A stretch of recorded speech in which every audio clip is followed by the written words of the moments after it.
Halo teman-teman semuanya, selamat datang kembali di channel ini. Jumpa lagi dengan saya Vicky Himpong. Semoga kalian semua selalu dalam keadaan yang sehat. Kita masih membahas tentang seorang dukun sakti mandraguna. Ini sebenarnya mantan dukun teman-teman ya. Seorang yang sudah menjadi pastor evangelis Daud Tony. Yang kedua, kemudian kenapa dia bisa tahu akan masa depan yang akan terjadi atas Indonesia sampai tahun 2034 atau 2035 kalau nggak salah teman-teman. Ya, karena dia menyaksikan bahwa dia pernah mengalami kecelakaan, lantas kemudian mati suri, rohnya dibawa ke surga dan diperlihatkan apa yang akan terjadi atas Indonesia sampai tahun 2034. Nah, ini menjadi sebuah hal yang kemudian awalnya banyak orang yang mengatakan, orang ini berhalusinasi. Tapi banyak perkataannya, banyak apa yang dia katakan tentang Indonesia ke depan itu banyak yang terbukti teman-teman. Apakah itu benar sebuah perjalanan kesaksian supranatural yang dialami oleh Daud Tony? Ya, Tuhan memakai Daud Tony untuk menyatakan apa saja yang akan terjadi di Indonesia dari tahun ke tahun. Untuk itu makanya Daud Tony tahu nih, wah Gibran akan menjadi wakil presiden. Dia tahu Prabowo Gibran akan menang. Dia tahu Pak Jokowi nanti 5 tahun ke depan akan semakin menguat. Dia tahu hal-hal ini teman-teman. Dan itu karena waktu yang membuktikan, kita tidak bisa membantah bahwa apa yang dikatakan satu persatu mulai terjawab teman-teman. Apalagi soal bagaimana langkah Pak Prabowo itu memberikan penguatan di bagian swasembada pangan, pertanian, perikanan, dan juga MBG. Itu ada kaitannya juga dengan apa yang dia katakan teman-teman. Maka dari itu kita sama-sama akan melihat kesaksian-kesaksian dari mantan dukun sakti mandraguna ini yang kemudian dipakai Tuhan bertobat, dan banyak kesaksiannya yang memberkati banyak orang, dan banyak dukun-dukun juga yang bertobat karena kesaksian orang ini. Kita sama-sama saksikan. Kesaksian bagaimana saya bertobat. Kalau orang belum kenal saya, mantan paranormal, dukun sakti. Dikira orangnya kakek berjenggot gondrong. Tidak taunya orangnya kecil tapi keren. Nah, saya orang blasteran. Papa saya orang Chinese, mama saya ibunya Jawa, ayahnya Cina. Jadi saya 75% Chinese, 25% Jawa. Oh, kancing. Dari keluarga Jawa inilah mama punya ibu, yaitu nenek saya. Nenek ini punya ibu lagi, yaitu kakek nenek buyut. Keluarga dari kakek nenek buyut inilah kakek nenek guru saya. Kakek saya terkenal dengan tokoh aliran putih, sapu angin, terkenal dengan ilmu saipi angin pindah tempat, dan terkenal dengan ilmu kebal, aji lembu sekilan, tembak sejengkal, dan terkenal dengan ilmu panglemunan, ilmu menghilang. Dan kakek saya dulu dari peta, pembela tanah air, dan dia dulu dari peta jadi Heho, pasukan Jepang. Karena dulu kan dipaksa semua untuk ikut pasukan itu. Nah, itu beliau satu letingnya Ahmad Yani. Nah, itu kakek saya, peta awal. Nah, kakek saya tokoh aliran putih, nenek saya tokoh aliran hitam. Nah, lahirlah saya abu-abu. Nah, nenek saya terkenal ilmu santetnya, setan kober. Kalau dia membunuh orang, anak cucu dibunuh semua. Dan dia menguasai santet 3 benua dengan keahlian menyetop jantung. Santet 3 benua. Kakek nenek buyut saya mengalami susah mati. Kalau ilmunya rata-rata seperti itu teman-teman ya. Dan yang bisa menurunkan ilmunya adalah seseorang yang memiliki hari kelahiran weton stupaing dalam angka Jawa 99. Nah, di antara 5 bersaudara laki semua, Pandawa 5. Saya anak nomor 2, lahir di weton keramat. Karena itulah sejak usia 9 tahun dididik dan dilatih untuk menjadi seorang dukun. Dan dari 9 itu saya tahun, masih ingat guru saya ngomong sama saya gini, untuk menjadi yang terkuat harus menjadi yang paling menderita. Apa yang paling kamu takutin dalam hidup ini? Saya hanya takut satu aja, lapar. Betul? Betul? Betul? Siapa yang setuju? Angkat tangan. Nah, langsung guru saya ngomong, kamu takut lapar. Apa yang kamu takuti itulah, jadilah yang ditakuti itu. Langsung dia bawa 1 pisau, lama 1 botol air, dibawa ke hutan. Jep-jep langsung. 1 bulan ketemu saya, kamu hidup atau mati. Kamu takut lapar, sekarang benar-benar. Keras ya Nah, di teman-teman. dalam hutan itulah saya bertahan. Hanya 1 botol air dan 1 pisau. Maka saya bisa makan kucing, ular, kadal, kodok, semua sikat. Yang tidak saya sikat hanya kaki meja. Wah, di situ saya bertahan. Lucu dia teman-teman. Makanya saya tidur dulu pakai pisau, senjata. Nah, disitulah saya dilatih awal pertama. Ingat, kamu takut sama setan dan jadilah setan itu. Wah, itu motonya seperti itu. Kalau yang menghalangi kamu dewa, tebaslah dewa, bilang gitu. Di situ saya diajar bagaimana kekuatan itu. Nah, sekarang setelah kamu punya mental, baru belajar ilmu gaib. Kesaksian bagaimana luar biasa teman-teman ya. Ini Daud Tony ini sangat terkenal tahun 90-an teman-teman ya. Itu banyak sekali video kesaksian-kesaksian dia ketika dia masih dukun teman-teman ya. Dia mempelajari ajian-ajian dan juga dia menulis buku. Saya pun sudah selesai membaca buku dari Daud Tony. Kalau nggak salah itu judulnya Alam Roh atau apa ya. Berbicara tentang bagaimana dia masa kecilnya teman-teman ya. Dan saking terkenalnya teman-teman ya, Daud Tony ini diajak masuk ke dalam pemerintahannya Pak SBY untuk masuk menjadi bagian dari pertahanan udara. Pertahanan udara maksudnya bukan angkatan udara teman-teman, tapi memerangi yang namanya santet-santet. Ya, tapi ketika dia direkrut itu dia sudah bertobat. Ya, jadi dia melawan santet-santet dengan doa dan keyakinannya teman-teman. Kita next ya. Suatu kali saya diminta untuk datang KKR ada di Manado. Nah, Manado Ibu ini ngomong gini, Pak Daud, saya punya suami terkena guna-guna. Bagaimana cara supaya suami saya kembali, Pak? Dan kena sama pembantu. Pikiran kita satu, ibu ini cantiknya kayak gini. Gimana pembantunya? Betul? Betul? Betul? Wong ibunya cantiknya kayak gitu ya. Satu lokasi ini kalah. Benar. orang Manado ini Apalagi cantik. pembantu. Kan gitu dah. Waduh. Pengalaman. Wah. Coba saya mau lihat suami ibu. Wah. Saya datang ke rumahnya. Suami yang ngomong, Pak Daud Tony ya? Ahli santet. Gitu dah. Dia ngomong sama saya, Pak Daud, saya punya simpanan perempuan dari Sanger. Sanger. Coba, Pak, saya mau lihat orangnya. Beratnya aja 1 kuintal. Udah hitam, mulut gini. Jalannya gini. Saya ngomong sama ibu ini, itu pasti kena guna-guna. Hitam, mulutnya gini. Jalannya gini. Waduh. Seru juga Saya ngomong kesaksiannya sama teman-teman ibu ya. ini, Pak Daud, bagaimana cara ngalahkannya? Saya udah bergumul doa, angkat tangan, lipat tangan, sujud, sampai berkali-kali Pak. Kok enggak bisa lepas-lepas? Ingat, pasti ibu ada kecewa dan dendam. Ya pasti Pak. Gimana enggak ada dendam? Pembantu ya Pak. Saya ngomong, ibu mau enggak suami ibu kembali? Ya pasti mau Pak. Kalau ingin Ini suami bisa ibu tips-tips kembali, ya. Tips-tips buat ampuni perempuan itu. ampuni.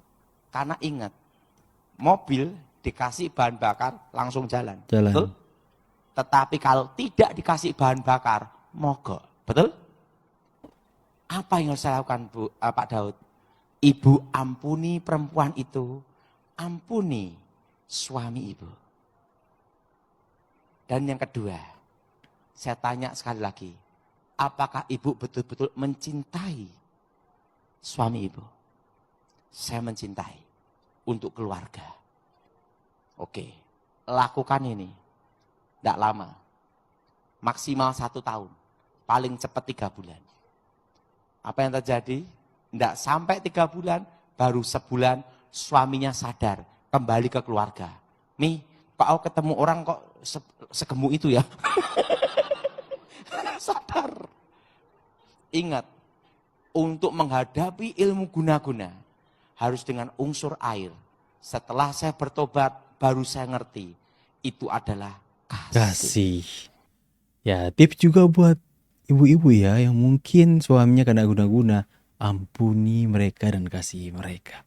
Ya, tips juga. Kita dulu pernah berdoa buat Pak Daud waktu masih Nah, ini kesaksian dengan apa yang saya katakan di video-video sebelumnya, bahwa saya akan menampilkan bagaimana kesaksian dengan Pak Gilbert. Ini bagian sedikit dari percakapan terikat mereka. setan-setan dan ada jeritan. Lucifer. Nah, coba jelaskan. Saya akan jelaskan, saya bertemu Lucifer itu pada waktu kelas 2 SMP. Waktu itu kakek sama nenek guru saya berkata, untuk mempelajari ilmu terakhir, membelah dunia, itu ada membelah tingkat dunia. 9. Engkau harus ketemu seorang guru lagi, seorang pangeran. Nah, saya bingung pangeran apa itu. Saya tidak tahu waktu itu. Saya pikir kakek saya udah hebat, guru satu lagi ini lebih hebat lagi katanya. Waktu itu hari yang disepakati udah oke, langsung mereka ritual, terusan mengalirkan tenaga dalam diri saya. Ya. Tiba-tiba itu ada awan yang sangat gelap. Begitu awan sangat gelap, di situ saya lihat petir sambung menyambung dan gempa Di mana bumi. itu? Waktu itu masih di Solo. Ada di daerah Sragen. Orang Solo. Orang Solo toh. Oh, daerah Sragen, saudara. Nah, tiba-tiba awan gelap, ada awan gelap, petir sambung menyambung, gempa bumi. Dan tiba-tiba muncul satu sosok. Sosok itu tingginya 3 meter. 3 meter. Wajahnya tinggi itu banget. seperti anak muda, lebih tampan melebihi Elvis Presley. Rambutnya silver perak, terus bajunya putih berkilau. Terusan tuh kasutnya itu ada seperti model gini, tapi terbuat dari emas. Ya. Nah, setelah itu di matanya itu mengeluarkan sinar intan berlian dan bumi berputar di matanya. Nah, disitulah saya baru mengerti bahwa guru yang saya dipanggil nenek saya itu adalah kekuatan yang paling gelap. Nah, disitulah selama 7 Kamu waktu hari itu nggak berpikir bahwa jangan-jangan ini Tuhan? saya tidak berpikir. Karena saya kan selama hidup saya kan tidak boleh bertanya dan tidak boleh membantah selama ikut nenek kakek dulu. Oh, ngeri teman-teman ya. Silakan duduk. Shalom. Ini lagi. Suatu kali saya dipanggil sama Ini kesaksian ya, Kopassus, apa yang saya Pramono katakan tadi ya. Edi Wibowo. Waktu itu Dengarkan. dipanggil menghadap di Cijantung. Beliau bertanya sama saya, Pak Daud, apakah ilmu hitam itu ada dan santet itu ada? Saya ngomong sama jenderal, izin jenderal, ada. Dan ilmu hitam itu memang ada. Apakah Anda bisa membuktikan bahwa ilmu hitam itu ada? Di situ saya bingung. Kalau saya buktikan, berarti saya kumat lagi. Jadi dukun lagi dong. Tapi saya ngomong, bisa dibuktikan. Wah, saya berdoa waktu itu. Tiba-tiba, saya lihat ada cahaya cepat sekali. Shot. Langsung saya doa, dalam nama Yesus. Shot. Cahaya itu berubah jadi paku. Tepat di dahi jenderal ini. Langsung gini. Ini apa Pak Daud? Itulah ilmu hitam, santet. Siapa pengirimnya? Namanya ini, alamat ini. Kok bisa tahu Pak Daud? Dulu bekas tukang santetnya. Pak Daud, siap. Kenapa Anda dipanggil? Anda diminta untuk menjaga presiden. Saya tahu kamu adalah keturunan dari si setan kober, pembunuh tercepat tanpa jejak. Makanya kami mengundang Anda untuk menjaga presiden, untuk mengamankan NKRI. Apakah kamu siap untuk negara menjaga presiden? Saya akan lakukan apa yang terbaik untuk negara. Setelah itu saya langsung ajudan ini dipanggil. Ajudan, wah kalau Pak Daud dulu belum bertobat gimana ya? Lawan kita bisa habis. Langsung ajudan ngomong gini. Tapi kalau lawan kita yang megang dia dulu gimana jenderal? Kita yang habis. Karena dia betul-betul pembunuh tanpa jejak. Bayangkan, dijaga apapun tetap shot gitu. Nah, saudara, 10 tahun saya menjaga Presiden 10 tahun SBY ya?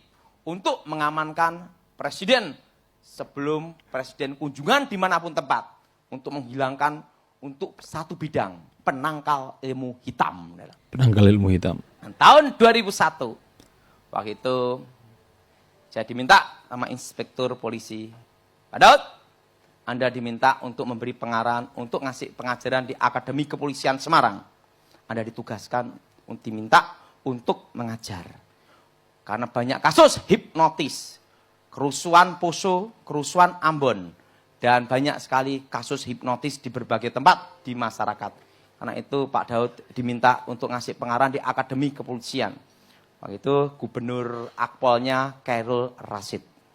2001, dan waktu itu langsung saya didampingi sama Wagubnya Bagus Ekodanto waktu itu. Waktu itu di Akademi Kepolisian Semarang.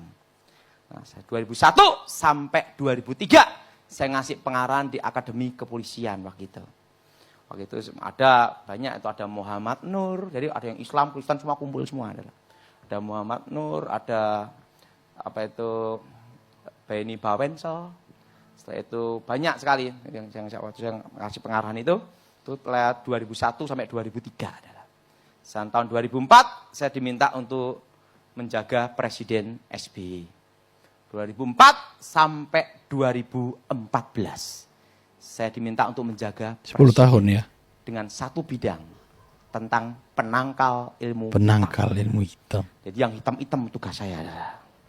Nah, di situ saya ditugaskan banyak sekali hal yang saya ditugaskan. Wah, itu nangkep teroris. Setelah itu saya cerita sama Pak Irmanto ya. Teroris perintah satu, tangkap hidup atau mati. Nama ini, siap. Berapa lama kamu? Siap, 3 bulan. Oke. Tangkap ya. Selesai. Saya ditugaskan selama 10 tahun, selalu berhasil dan tidak pernah satupun gagal. Dan istri saya ngomong sama saya tahun 2013.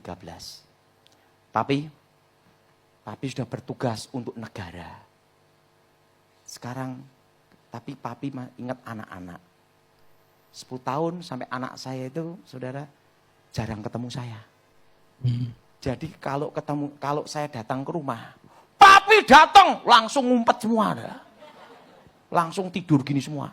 Nanti takut papi marah-marah gitu lah. Waduh, saya lihat anak-anak kayak gini semua. Wah, jadi takut semua ada. Itu saya tugas banyak. Itu banyak kiriman ilmu hitam dari India, Thailand, dari Burma, dari Cina, ekspor import. Banyak itu adalah.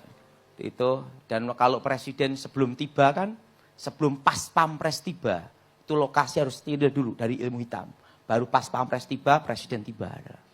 Jadi saya itu tim untuk yang pendahulu. Bersin. Dan waktu itu saya langsung perintah dari Kasat Jenderal Pramono Edi waktu itu. Tugas langsung. 10 tahun ya. Nah, setelah 10 tahun, tahun 2013 itu, 9 tahun bertugas, guru, ya saya masih ingat, guru saya selalu mengajarkan saya, kehormatan itu nomor 1. Jadi selama saya bertugas, saya tidak pernah korupsi, maka tidak kenal KPK. 9 tahun, udah berhenti aja Papi. Nanti kan 2014, 10 tahun Pak SBY udah turun. Jadi Papi lebih baik ngajukan permohonan mengundurkan diri. Langsung saya menghadap Kasat, izin jenderal, 2014, siapapun presidennya, saya tidak jaga lagi. Kenapa Daud? Hati saya ingin untuk keluarga. Waktu itu langsung Kasat ngomonginnya. Daud, di Indonesia hanya ada satu manusia yang bisa ngalahkan kamu. Namanya Gilbert Lumaindong. Panggil dia di Cikeas. Saya tunggu di rumah. Saya ingin tahu sehebat apa orang yang bisa ngalahkan si setan kober. Langsung Pak Gilbert datang. Haleluya. Langsung Pak Pramono Edi ngomong gini. Kenapa? Gemuk sekali. Nah, langsung Pak Gilbert pulang. Jenderal, ada petunjuk. Daud, kenapa Gilbert saya panggil? Jaga-jaga. Nanti kalau kumat lagi, siapa yang bisa ngendaliin kamu? Nanti kalau kamu kumat lagi, banyak yang mati tanpa jejak. Langsung, ya udah. Oh Gilbert, ya. Kamu betul-betul mau mundur, Daud. Mundur. Ingat, waktu negara goncang, kalau kamu diaktifkan kembali, kamu harus siap. Tapi kamu harus di bawah sumpah. Apa yang saya lakukan? 1, kamu tidak boleh mengajarkan ilmu gaib kamu. Nomor 1, tidak boleh diturunkan baik ke anak kamu maupun orang lain. Jadi biarlah cukup selesai generasi setan kober. Sampai di sini. Kenapa Jenderal? Nanti kalau ada yang diturunkan gawat, banyak pejabat mati tanpa jejak. Karena saya kan sebelum bertobat punya kemampuan. Roh saya bisa pindah ke tubuh seseorang. Masuk. Misalnya ini menteri di sini. Saya bisa masuk ke badannya dia, ajudannya dia. Langsung tembak, jedor. Roh saya balik lagi. Dia masuk penjara. Itu pembunuh tanpa jejak. Masuk. Jadi saya bisa masuk ke dalam Rogo badan Sukma orang. ya. Nah makanya itu saya disumpah tidak boleh mengajarkan. Tahun 2013, 2014 kamu akan betul-betul positif mundur. Iya, setelah 10 tahun. Kayak di kalian kalau nonton film Spider-Man teman-teman ya. Kayak gitu kali ya. Spider-Man Brand New Day ya. Itu penjahatnya bisa pindah-pindah merasuk sukma orang lain kemudian mengendalikan ya teman-temannya. Tepat tanggal 9 Juli. Siapapun presidennya, saya tidak jaga lagi. Itu janji saya. Nah, itu saya mundur, anak keluarga semua mendukung. Tanggal 9 Juli, makanya saya sama Pak Irman lama tidak ketemu, 15 tahun ada. Dan 10 tahun kan saya jarang ke Surabaya. Nah, setelah itu 9 Juli saya udah berhenti. Saya lihat di TV. TV One, Prabowo menang. Saya lihat Metro TV, Jokowi menang. Terusan anak saya ngomong, papi kan pengawal jaga presiden. Kalau ini papi jaga yang mana? Presidennya 2. Wah, lalu saya mau, untung saya tidak jaga. Kalau enggak pusing juga. Nah, akhirnya udah. Akhirnya Jokowi menang. Dan tahun 2015 ada dari orang militer, Pak Daud, Anda diminta untuk menghadap Menteri Menko. Ini Pak Daud penting sekali. Maksudnya gimana? Ingat, negara masih memerlukan Bapak. Anda diminta diaktifkan kembali menjaga istana. Pak Daud menerima atau tidak? Tidak. Sudah berjanji dalam hidup saya? Tidak. Silakan. Oh, berarti pernah mendapatkan tawaran Pak Jokowi untuk kepada Tony untuk bisa aktifkan kembali menjaga Pak Jokowi. Apakah itu benar? Apalagi di orang Solo teman-teman ya. Ya memang dari dulu orang ini benar-benar terkenal teman-teman ya. Bahkan di Manado itu banyak yang memperbincangkan soal Pak Daud Tony ini teman-teman. Karena kesaksiannya dan juga buku-buku yang ditulis itu seperti mengungkapkan sebenarnya yang terjadi dalam dunia roh teman-teman ya. Ilmu-ilmu gaib, okultisme, hal-hal yang berkaitan dengan kuasa-kuasa kegelapan teman-teman ya. Mau itu ilmu hitam atau ilmu putih semuanya itu berasal dari kuasa kegelapan yang harus diperangi. Hari ini beliau sudah menjadi pengkhotbah, penginjil, pendeta, teman-teman ya, sudah benar-benar hidup bukan untuk roh jahat lagi. Saya pamit dulu.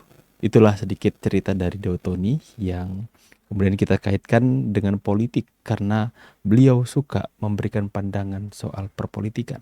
Saya pamit, see you in the next video and God bless you. Bye guys.